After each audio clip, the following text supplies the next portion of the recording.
Hey, glad you could make it. Welcome to the Podcast Engineering Show.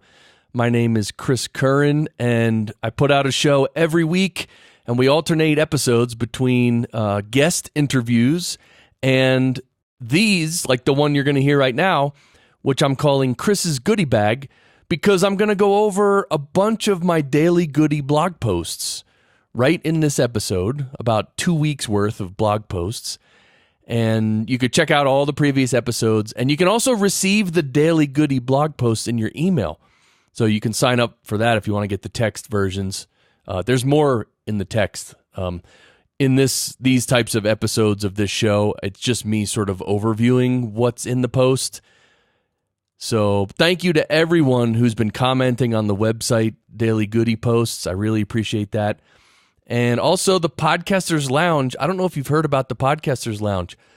I'm live streaming every Wednesday evening, and we're just hanging out, bunch of podcasters talking about anything and everything. It's not all about audio production. It's about anything, and it's just fun. So if you want to hang out in the live stream, check it out, Podcasters Lounge. You can find all this information that I'm telling you at the website. Podcastengineeringschool.com. That's the website. And if you know anyone, do you know anyone? If you know anyone who would like to learn more about the technical production of podcasts, please share this show with them. Like if you know anybody who does a podcast and they really like the audio production part of it, just tell them, hey, check out Chris's show, the Podcast Engineering Show, because it might be kind of cool. They might like the show and all that. Plus, I'm terrible at marketing, and I don't know how to spread the word about my show, so maybe you can help out. Anyway, let's jump into the daily goodies. I hope a lot of listeners are saying they get a lot of value from these episodes, so I hope you do as well. So we're going to start with my April 26th daily goodie. What is a shotgun microphone? Well, shotgun microphones are extremely directional, which means that they pick up audio from the direction you point it at. So, and it rejects a lot of the other audio from the sides. So a lot of times in movie production, they will use shotgun mics that are out of the frame of the image, and they'll point the shotgun mics right at the actors. So they'll pick up the actor's voice, and it will not pick up a lot of the other noise.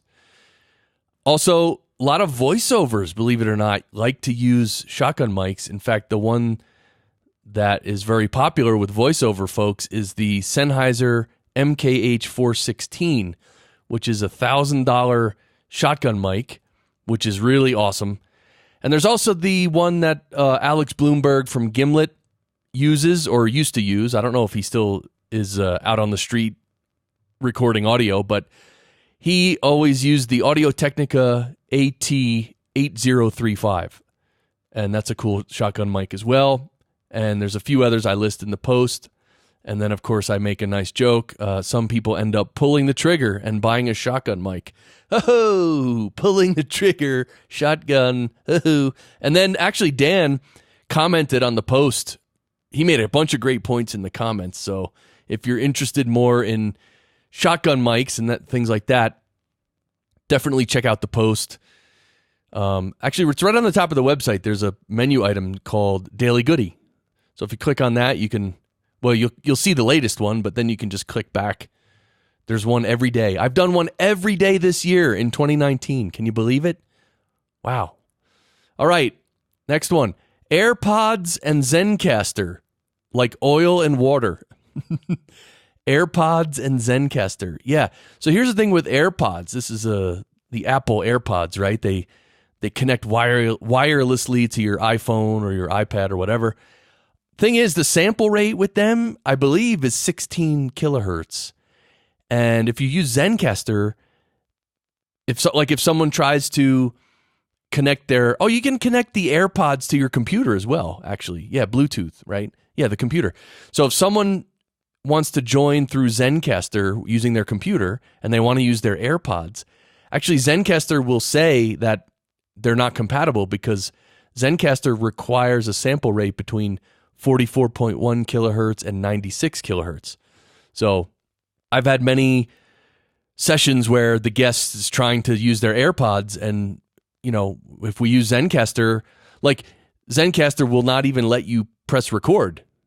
It'll just say error, and it'll show you the error that the sample rate of the device is not within the range. So it's kind of interesting. I mean, AirPods are, a lot of people love their AirPods. Truth is, they're not the best thing to record audio with for a podcast.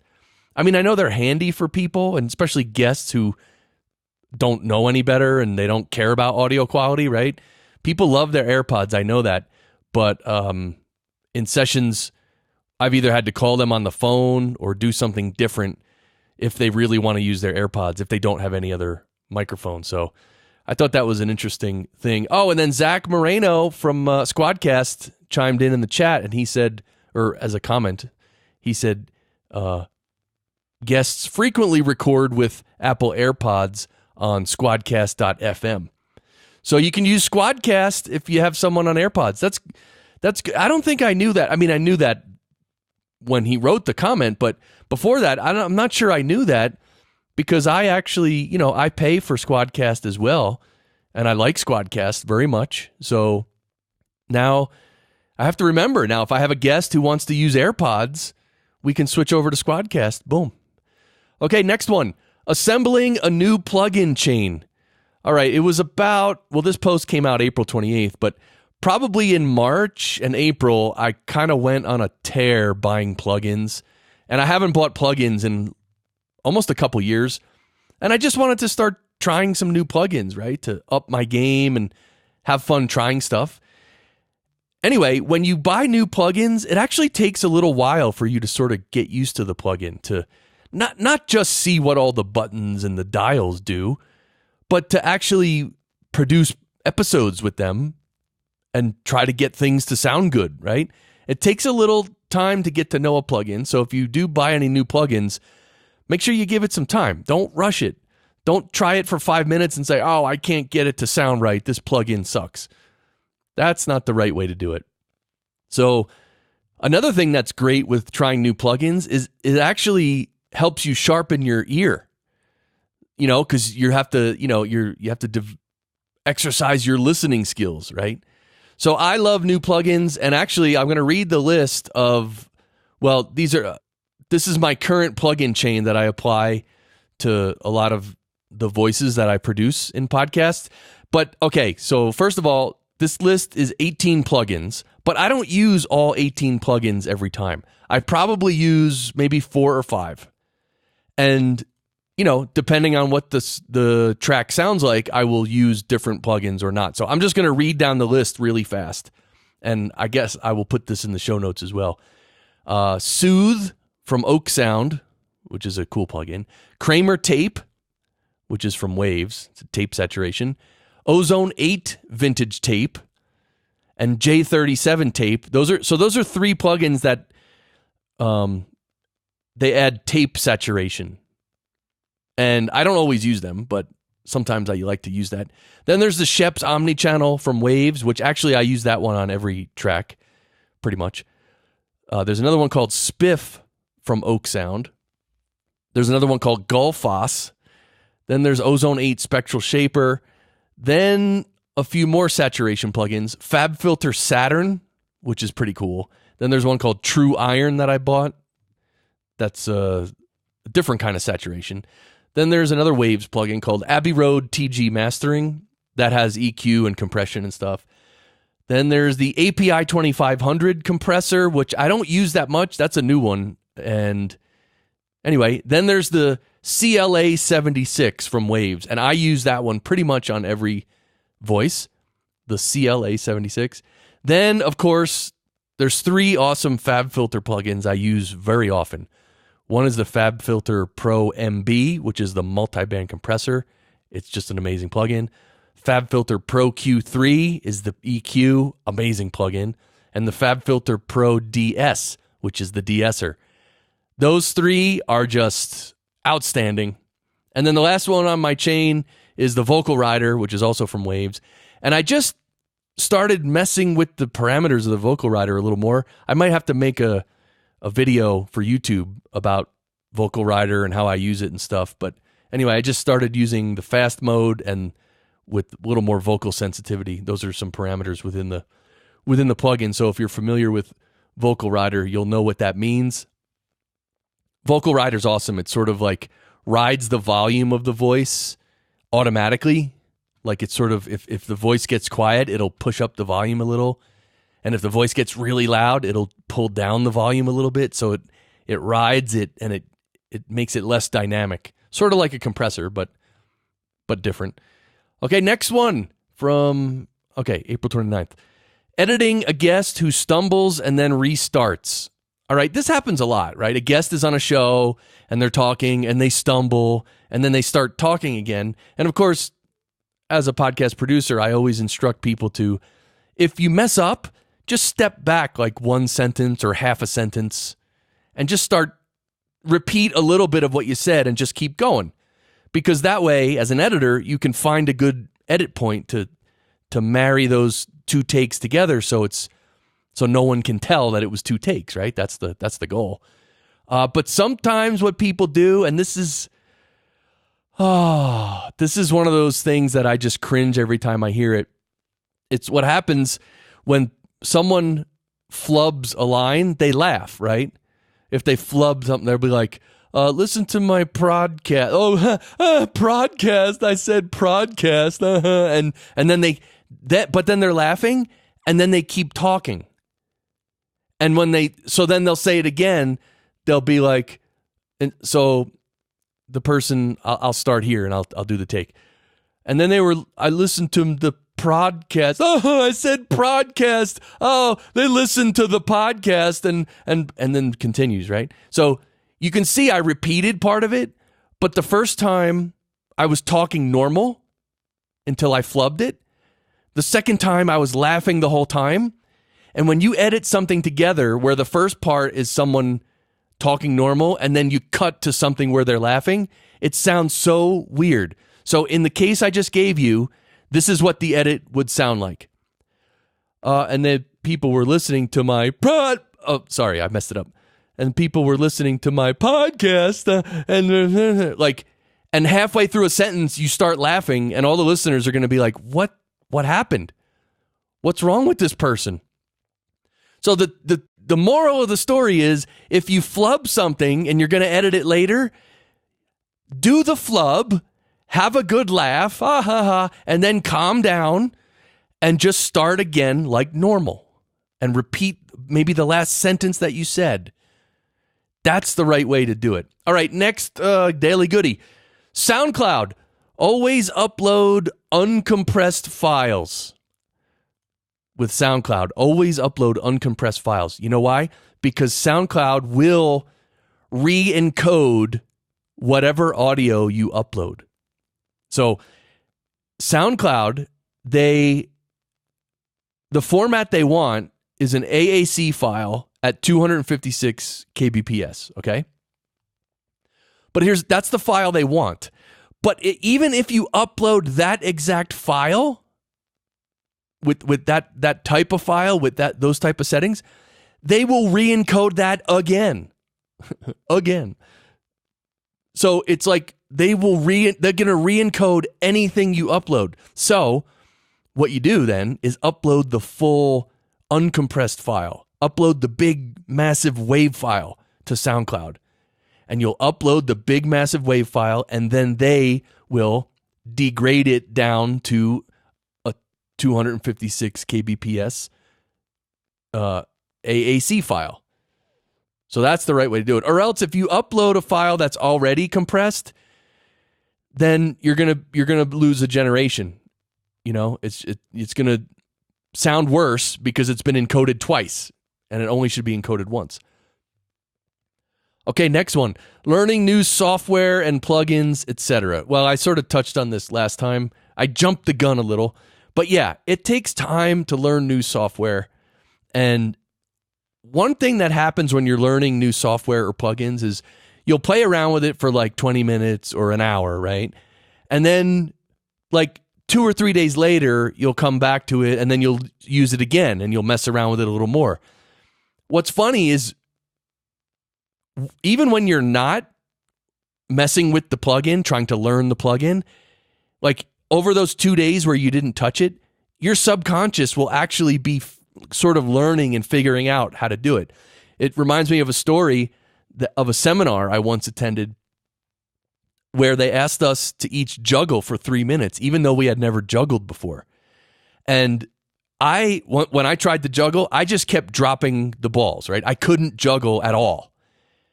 And I kept trying it for 3 minutes because that's what he said. Keep trying for 3 minutes and then sit down. So we sat down, and then the presenter, he kept on teaching. And after 30 more minutes went by, he says, okay, now I want you all to get up again and try to juggle again. And the moment I tried to juggle again, my very first attempt to juggle, I actually juggled for like 3 or 4 repetitions. Successfully juggled. And so in the 3 minutes, the next 3 minutes, I was able to juggle a little bit. So the first time I tried, I couldn't do it at all. The second time I tried, I immediately could do it, at least a little bit. What happened? Well, during those 30 minutes that I was sitting there listening to the presentation, my subconscious was integrating everything I had learned from my first failed attempt at juggling. So this is really how our subconscious works. This is how learning happens, right? You don't learn something, you don't sit down with something for 2 hours and you learn it and you know it and that's it. You're done. You know it. It doesn't work that way. Life doesn't work that way. You have to learn a little, come back to it, let your subconscious sort of work on it in the background, because the subconscious mind, well, it does like 90% of the mental processing that we do. Our conscious mind is very small compared to the subconscious. And the subconscious is very mysterious, right? So anyway, that's what I like about when you try, and the whole reason for telling the story, when you try new plugins or new software, you got to give yourself time to absorb it and integrate it and let your subconscious do a bunch of the learning, even when you're sleeping and stuff like that. Okay, next one, the Mackie Big Knob. Have you heard of the Mackie Big Knob? It's a passive monitor controller. So ever since I've been producing audio using a computer, I always need a physical volume knob. I need to be able to grab a knob and turn it up or down with my hand. I can never, it bugs me to no end. It aggravates me and annoys me if my only volume control is in the computer. That's terrible. Oh, I hate that so much. I can't stand it. So I need a volume knob. So in my studio, I bought a volume knob and I run the audio. It comes out of my computer. It runs through the volume knob and then it runs into my speakers. So with my hand, I can always control the volume, and I love that. It's like a necessity for me. And anyway, there's Mackie makes this one called the Big Knob, and they make a few different versions, actually, and one of them is very simple. It's like the one I have, and it's just a volume knob. It's great. And then there's other ones that are sort of act as an audio interface as well, where you can plug your microphone in as well. So pretty cool. The whole concept of that is great. I mean, and one of my students just bought the Mackie Big Knob, and he's the one who told me about it and said it's great. And I was like, oh, cool. I got to write about that. Okay, and I'm assuming, I shouldn't assume, but have you heard episode 128 of this show where I interviewed James Cridland of Pod News? We had a really great conversation, and that was fun. Okay, next Daily Goody, iLok. iLok is software license management. So sometimes when you buy software, audio software, and it's usually with Pro Tools or music-related software, it's called an iLok. It's like a USB device. And it's a physical device, and basically, in order to run the software on your computer, you have to have that USB device plugged into the computer. Or else the computer won't even run the software. So it's a way to stop people from, illegally pirating software, right? So you have to have, an iLok USB device to use the software. Now, iLok has sort of gone, I don't know how to say it. It doesn't rely always on the physical unit anymore. So the few plugins that I have, which run with an iLock, I don't have to have a physical iLock device. All I need is an iLock account. So I log into my iLock account through my web browser, and then when I register the plugin or the software, it registers with iLock over the internet and sort of checks it that way. And then, so I don't need the physical device. So anyway, I think I do have an actual iLock, but it's old and I don't even know if it's still active. But anyway, so that's just an FYI. Some software you use might require iLock, but it's not a big deal at all, especially because once you sort of load the software and it checks with iLock, let's say in terms of plugins, you buy some new plugins and you register them through iLock, and that's it. You just have to register it once, and then it'll run on your machine. So every time you open the plugin, it doesn't have to check with iLock. It'll just be there and run. But I'm assuming if you ever tried to use the plugin on a different computer, then it would obviously need to connect with iLock the first time, and then it might say, oh, you're already using this on another computer. Something like that. So, okay, next daily goodie is lip smacking. Oh, one of my favorites. This is something, once you start hearing it, you'll hear it everywhere, and it's kind of annoying. So here's the thing. If you're, most people who are podcast guests, right, they don't know anything. They don't care. They don't know that they shouldn't lip smack or make noise, right? They're just amateur people who are talking. And as podcast producers, we help them try to sound as good as they can, right? But hosts, on the other hand, if there's anyone who's hosting a podcast, then it's sort of your job to at least sound as best you can and maybe not make all the rookie mistakes that are out there to make. And one of these rookie mistakes is lip smacking. Just smacking your lips, I'm not even good at lip smacking. And lip smacks are different than mouth clicks. Mouth clicks are very subtle, and it's just by moving your mouth around. Lip smacks are those are the lip smacks. And people do it. It's like a I don't know, not like a tick, like a nervous tick, but it's a habit. It's a habit that people get into. They just lip smack all the time. And so here's the thing. Stop lip smacking, everybody. Right? Listen to professionals on the radio or TV. Nobody lip smacks ever. Nobody, ever. Why? Because they're professionals. So if you're a host, stop lip smacking. And here's how you do it. Just become aware of it. And when you do it, just make a mental note and say, oh, stop doing that. Or, oh, don't do that. And you will, over time, stop doing it. When I was in Toastmasters about 10 years ago, and Toastmasters is a wonderful organization where you get to practice public speaking. You sort of write speeches, really short speeches, and you deliver the speech in your Toastmasters club. And there's a whole process that they do. There's someone who's sort of like evaluating you, observing you. Then there's another person who's timing you because you only get so much time. And then there's another person, literally, they're just there to count lip smacks and anything like that. And that's where I've learned about lip smacks.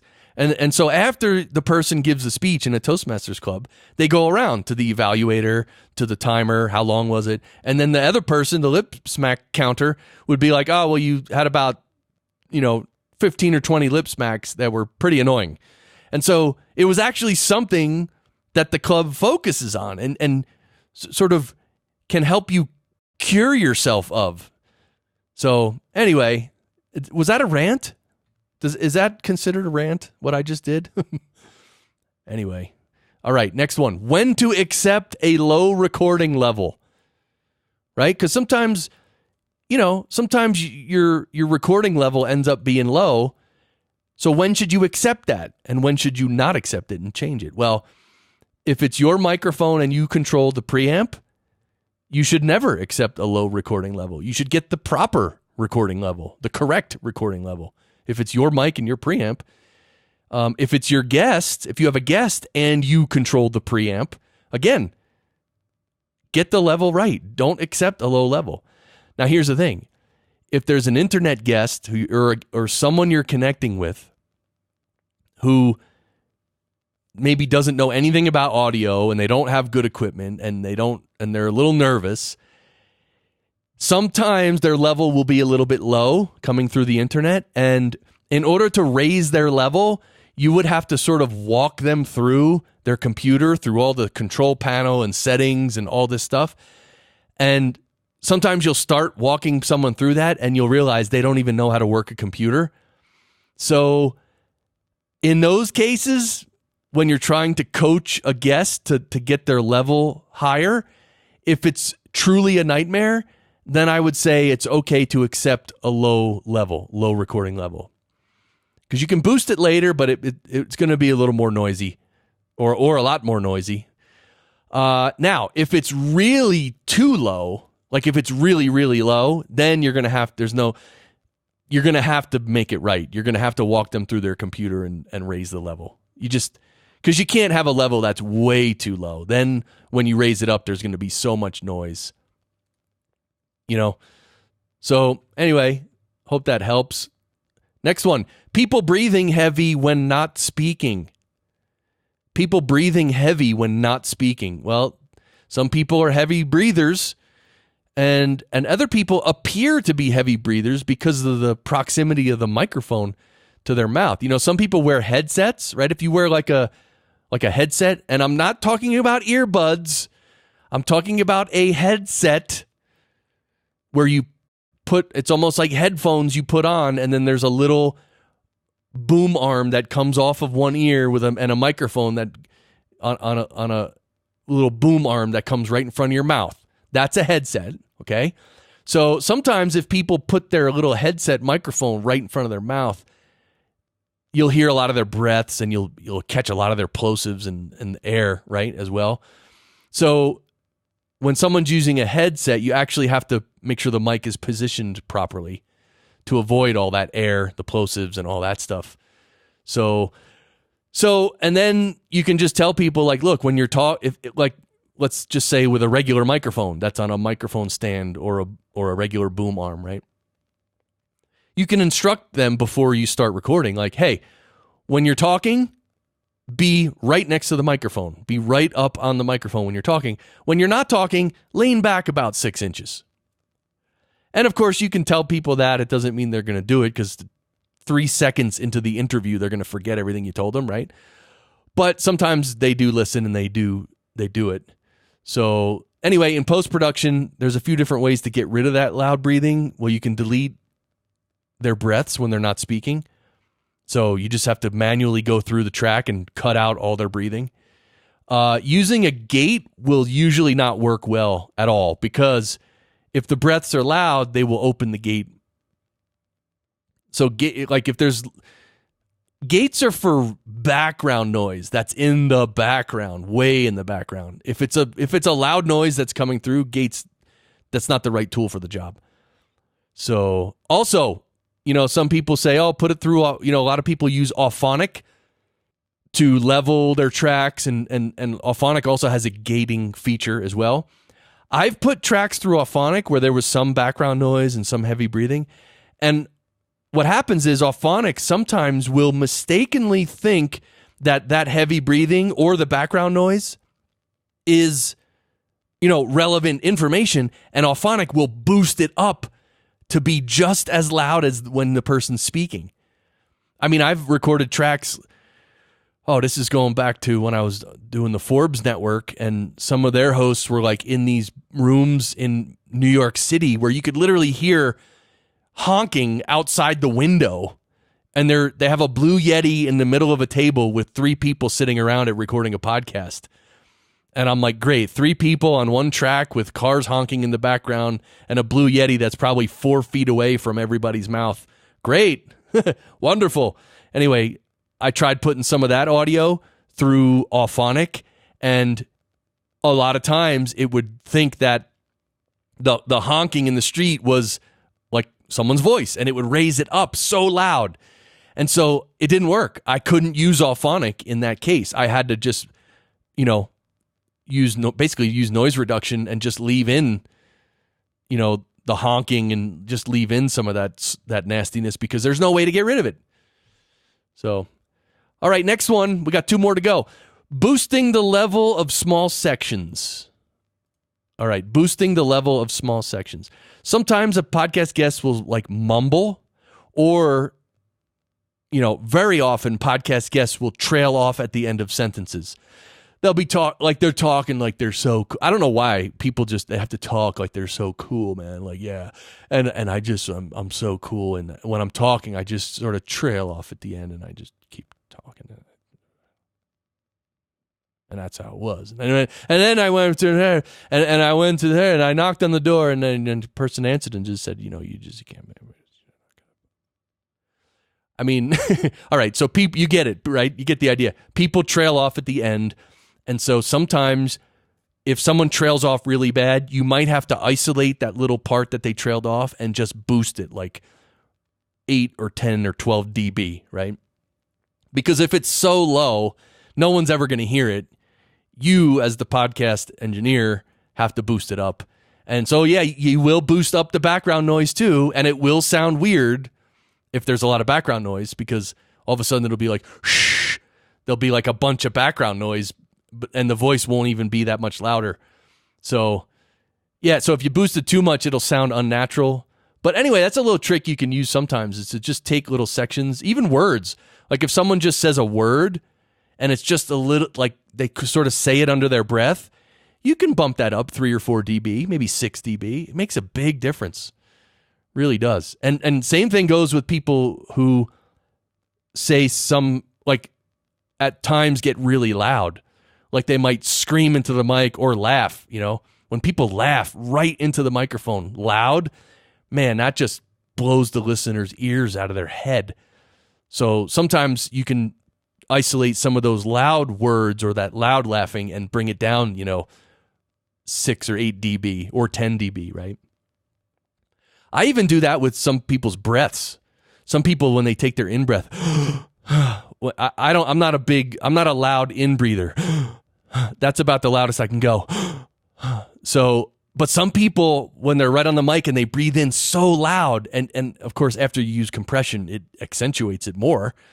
Sometimes I'll go in and I'll take a loud, and it's usually when people are laughing, by the way. They'll be like, right? They'll take a loud breath. And so I will go in on some of those and bring them down literally 7 or 8 or 10 dB. Usually 7 or 8 dB is a good amount, but if it's really loud, you can go 10 dB. You don't want to bring it down too much because then it sounds awkward. Then it's they'll be laughing, and then you'll hear a huge in-breath, but at a low volume, and your mind will be wait, that's weird. That doesn't make sense. It sounded like the person took a huge loud in-breath, but the volume was so low. It's weird. That kind of weirdness will kind of mess with your brain as a listener because even if you don't notice it consciously, subconsciously, it's whoa, that was weird. What just happened? So you can adjust volumes of these things, but you got to be careful that you don't overdo it. Okay. The last one, increasing the apparent loudness of your final episodes. Increasing the apparent loudness of your final episodes. Basically, the way to do this, obviously in the end, you're going to adjust the final level of your episode to be minus 19 LUFS for mono or minus 16 LUFS for stereo. But even before that, if you want to sort of make the apparent loudness greater, you can actually use compression or limiting on your final mix. And that's sort of like the mastering step that they use in music and that I and others use in podcast production. It's you mix down everything and everything sounds good, but then you just use a compressor and or a limiter just to tighten it up a little more and increase the apparent loudness, and then you level it to your LUFS level. So that's a good trick there. So, all right, that's it. Hope you enjoyed that. Hope you got something from it. If you have any questions on any of these daily goodies that I talked about, you can go to the website and find them and actually comment on the post on the website, podcastengineeringschool.com, or you're always free to just message me on social media or ask a question, whatever. Just find me somehow if you have more questions. So, all right, well, I really appreciate you listening. I hope you enjoy listening to these. I mean, I have fun doing these. I think over time, little bits of knowledge are just going to seep into your brain. And that's what some listeners tell me, like over a period of 1 or 2 years, like their knowledge of audio is just through the roof and that they feel so much more confident. So hopefully that's the case with you. And anyway, I'll see you soon. I'll see you next week, and I'll see you in the Podcasters Lounge. All right. See ya.